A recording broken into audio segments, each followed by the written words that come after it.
Live DAB, votre partenaire.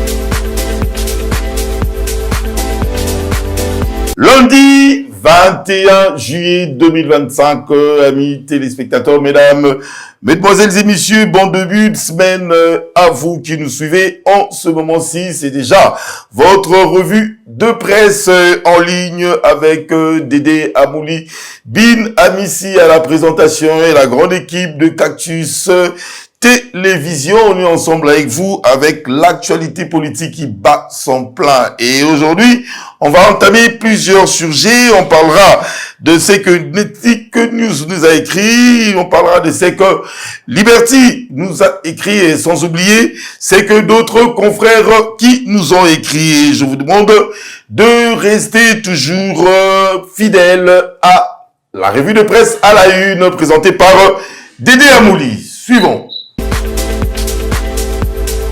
Nos amis de ChallengeInfo.cd disent ceci.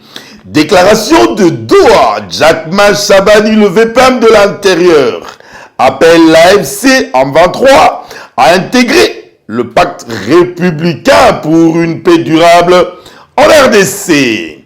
Selon notre confrère Pierre Kabakila, suite à la signature de la déclaration de principe entre la République démocratique du Congo et l'AFC M23, le vice-premier ministre congolais de l'Intérieur, Jackman Chabani, a lancé un appel clair au groupe armé. Il s'est exprimé ce lundi sur les ondes de la Radio France Internationale RFI, soulignant la nécessité pour l'AFC M23 d'intégrer le processus de paix. C'est à eux, AFC M23, d'intégrer le processus pour qu'enfin ces cycles de violence, de guerre et d'intervention de forces étrangères dans la déstabilisation de la RDC ne se répètent plus, a déclaré le VPM Jackman Chabani de l'Intérieur. Il a également insisté sur l'importance réalisée qu'il y a déjà un pacte républicain mis en place. Cette déclaration de principe vise à annoncer une désescalade significative dans le conflit qui paralyse l'Est de la République démocratique du Congo. Le propos du VPM de l'Intérieur, Jackman Chabani, réaffirme la position du gouvernement congolais qui voit dans cet accord une opportunité de clore un chapitre de violence et d'assurer une stabilité durable sur la base des institutions et principes républicains existants. La Caisse nationale de sécurité sociale en RDC brille de mille feux sur l'échiquier africain, selon le résultat d'un sondage spécialisé réalisé par la maison hongroise. La CNSS RDC occupe la 3e place parmi les caisses nationales de sécurité sociale d'Afrique subsaharienne en matière de mise en œuvre de recommandations de la conférence interafricaine de la prévoyance sociale. Ces résultats prennent en compte plusieurs critères, notamment la diversification de ressources à l'ère du numérique et de télétravail. La CNSS de la RDC est dévancée par ses homologues de la Côte d'Ivoire, du Cameroun, tandis que celle du Sénégal et de la Centrafrique complètent le top 5. D'après ces rapports, la CNSS RDC s'est distinguée par son impact significatif en termes d'innovation dans le secteur de la sécurité sociale, tant au niveau national qu'à l'échelle régionale. 7 ans après le lancement d'une ambitieuse réforme du système congolais de sécurité sociale, l'institution est aujourd'hui citée en exemple pour ses bonnes pratiques et ses réalisations. Elle a d'ailleurs été récompensée par l'Association internationale de sécurité sociale pour sa gestion exemplaire et son engagement dans le développement du secteur en Afrique. Signé Nettic News de Gauthier Sey. Sur son X, notre confrère Edmond Izouba signe ceci. 3 lanceurs d'alerte saisissent le chef de l'État, notamment concernant le dossier d'escroquerie d'un immeuble appartenant à un ressortissant israélien, M. Erlich Naoum. Il accuse M. Kabamba Moulumba Etienne, qu'on connaît tous au nom de Kamoulinter, d'utiliser certains magistrats au nom d'une soi-disant famille présidentielle. Affaire à suivre. Sur son X, notre confrère continue. Ici, ceci RDC, le jeune patriote congolais considère que Vital Kamerhe a tort d'avoir eu raison trop tôt.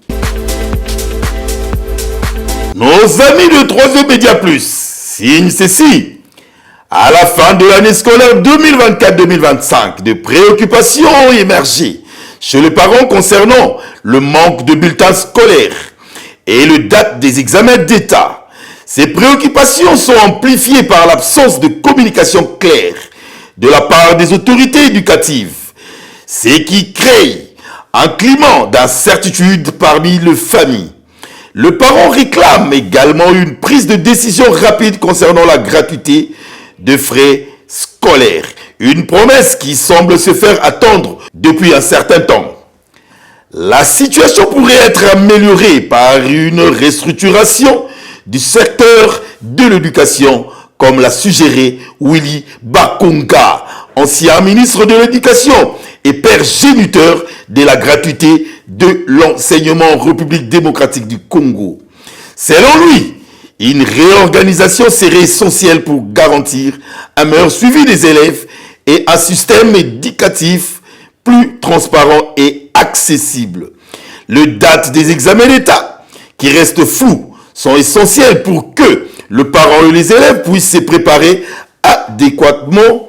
En effet, la clarté sur ces informations permet non seulement de planifier correctement les études, mais aussi d'assurer suivi rigoureux de parcours éducatif des enfants. Ces manques d'informations précises suscitent des inquiétudes généralisées dans la communauté éducative. Enfin, en résumé, le parent désire une meilleure communication concernant le bulletin scolaire. C'est une clarification sur la date d'examen ainsi qu'une restructuration du système éducatif pour améliorer l'accessibilité et la transparence. Signé 3e Média Plus. Liberté Actu de notre confrère Dou Jésus Beledou. Il signe ceci. La vague de diabolisation contre Jules Alinguete continue. Témoigne de son rôle incontournable dans la lutte anticorruption en RDC. La vague de diabolisation orchestrée par des prédateurs des finances publiques contre l'ex-chef service de l'inspection générale de finances Jules Alinguete ces derniers jours est faite intégralement de fausseté et intox. Ils s'en prennent en réalité à des actions combien louables d'Alinguete à la tête de l'IGF.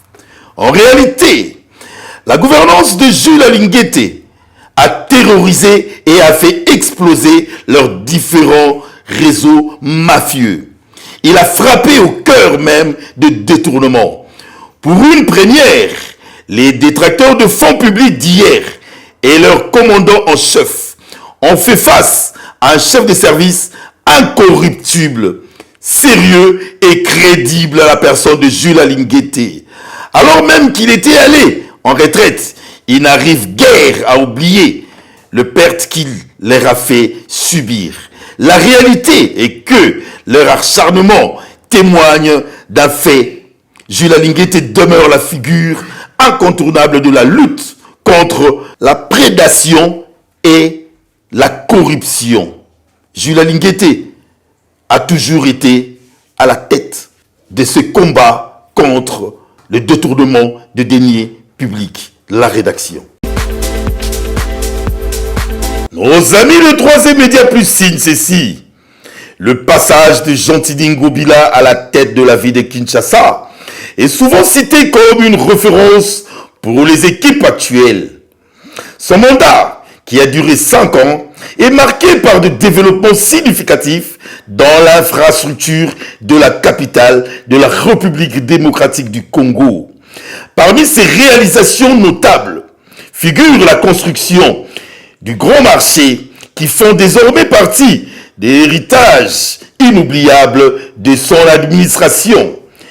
Ngobila a mis en œuvre plusieurs projets pour améliorer la qualité de vie des habitants, tout en cherchant à assainir la ville à travers des initiatives comme l'opération Kinshasa Bopeto. Cette opération visait à combattre la salubrité et à redonner un bon aspect de la vie de Kinshasa. Malgré le défi, il a souvent mis en avant ses réussites, affirmant que son gouvernement provincial avait accompli de réalisations importantes au cours de son mandat. Toutefois, son passage n'a pas été exempté de critiques. Certains ont suggéré que son association avec le projet Kin Bopeto n'a pas atteint les objectifs fixés, ce qui a suscité des débats sur l'efficacité de sa gouvernance, au milieu de la dégradation d'infrastructures essentielles.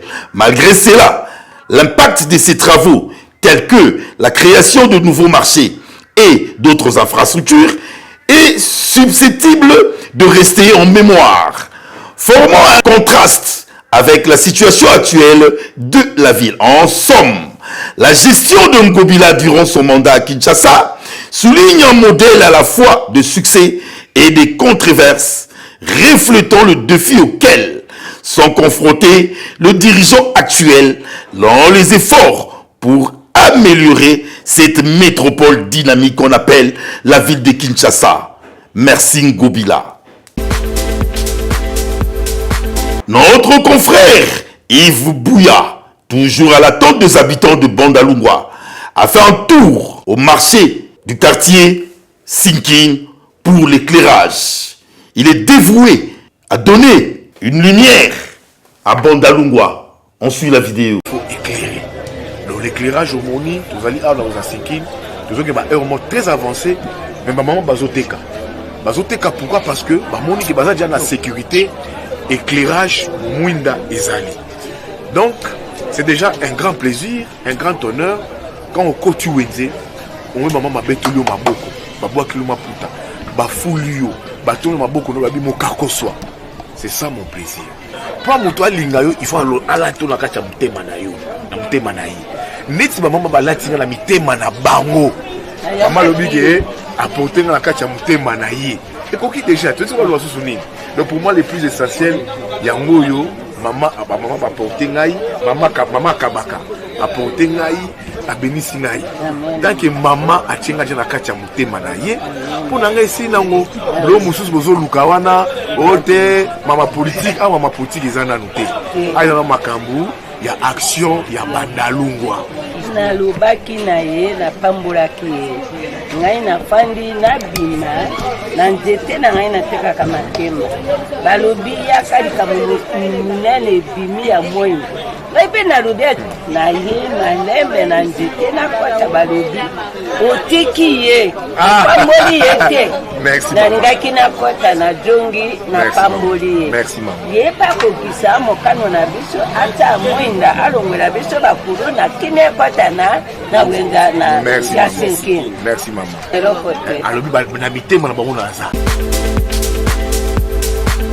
Merci beaucoup vous qui êtes fidèles à nous et qui restez toujours ensemble avec nous.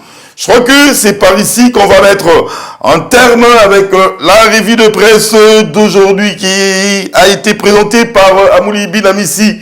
Dédé, je ne manquerai pas de souhaiter bon anniversaire à toi, mon frère et ami.